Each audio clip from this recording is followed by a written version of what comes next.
সৌম্যর বয়স কত চলছে এখন? অনুরাধা: 20 বছরের ওপর।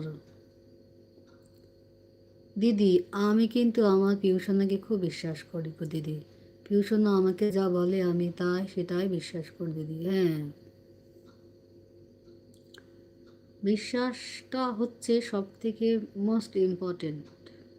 বিশ্বাস করাটা খুব দরকার, বিশ্বাস থাকাটাও দরকার।